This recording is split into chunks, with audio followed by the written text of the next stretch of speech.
Kumar, and I'm going to be your next speaker. Are all my judges ready? And the timer? Wonderful, then we'll begin. Meet Emily. She just came back from a Saturday shopping spree.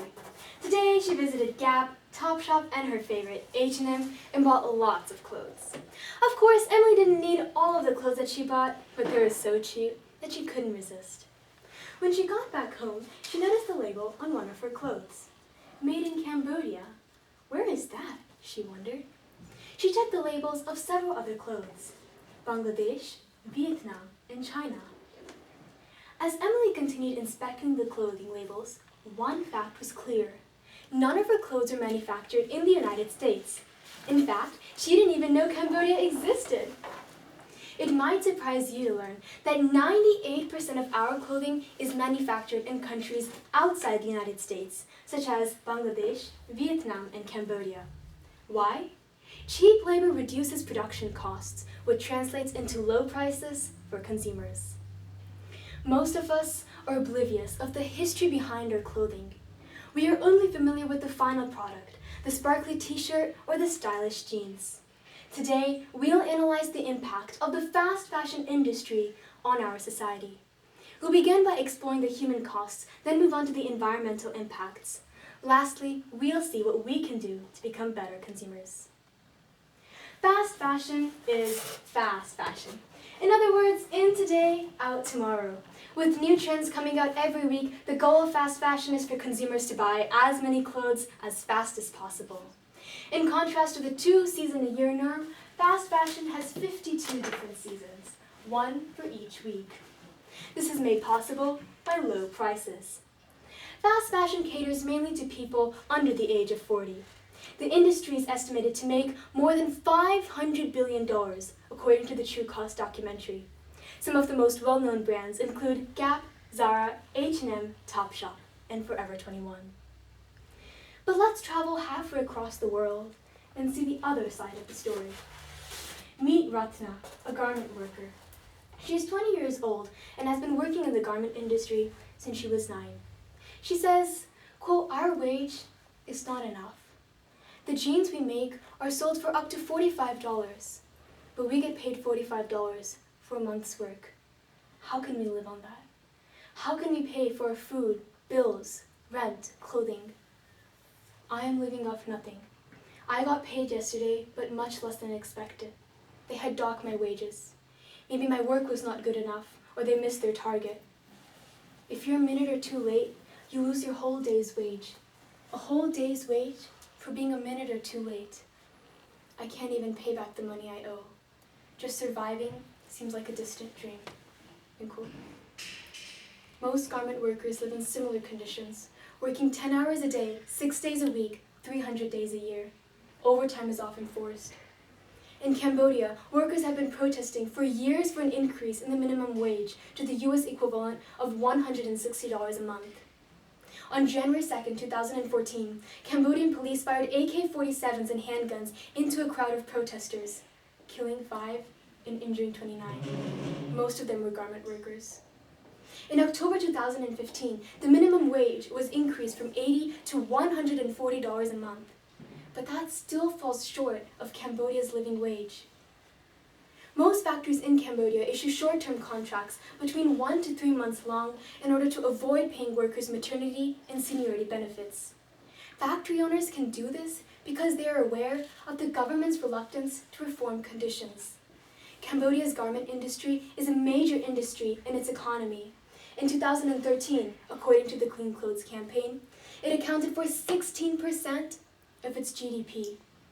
If wages are increased or working conditions improved, the government knows that it will lose these factories to countries with even cheaper labor, such as Thailand.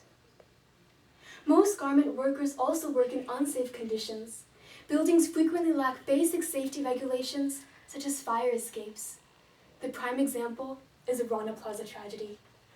On April 24, 2013, Rana Plaza, a garment factory in Bangladesh, collapsed. 1,134 people were killed. Hundreds were injured. Investigation soon revealed that the top 3 floors of the 8-story building had been illegally built. The day before the building's collapse, an engineer had visited the site and proclaimed the building to be unsafe to work in. Yet factory management forced workers into it the next morning.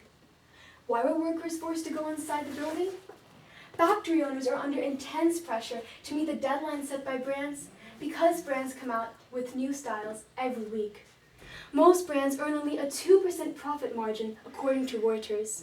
Because of this, they're forced to squeeze workers by paying paltry wages and imposing overtime labor. This results in low consumer prices.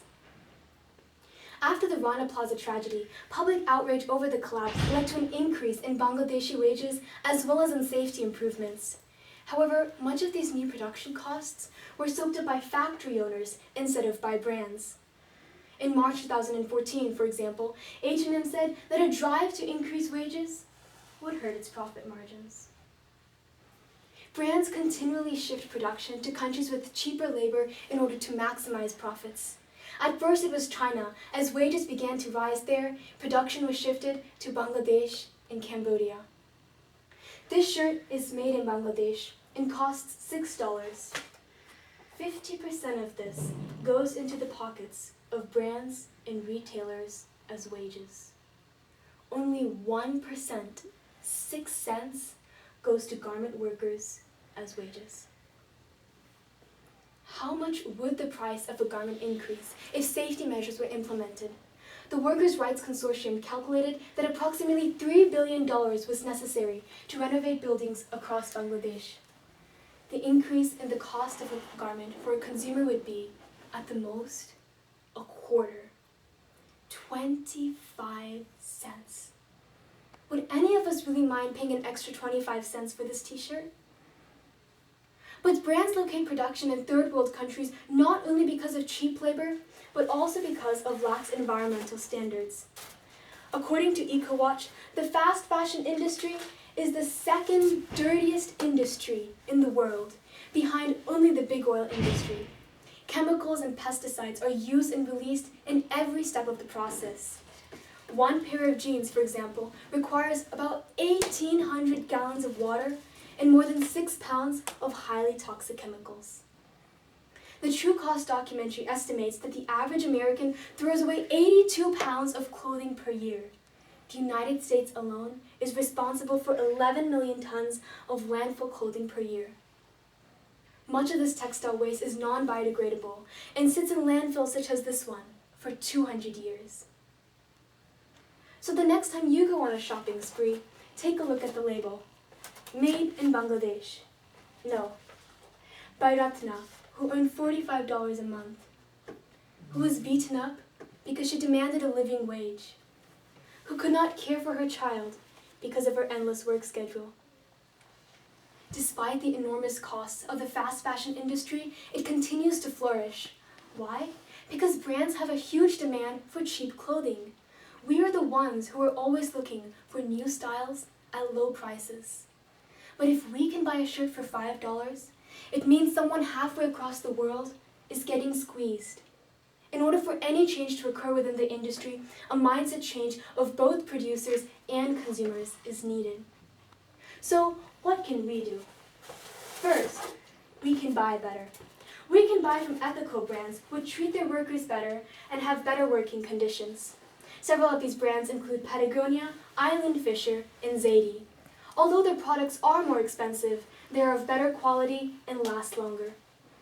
Secondly, we can support garment workers. You can get involved with organizations such as the Clean Clothes Campaign, which actively seeks to improve working conditions for garment workers. Thirdly, we can become better educated consumers. A great starting place is the documentary The True Cost. This documentary explores the human and environmental costs of the fast fashion industry and was also my source of inspiration for this speech. Lastly, we can spread awareness. Informing our friends, family members, and others is a great way to start. Ultimately, as brands see that their consumers are demanding better working conditions for garment workers, they will change their ways.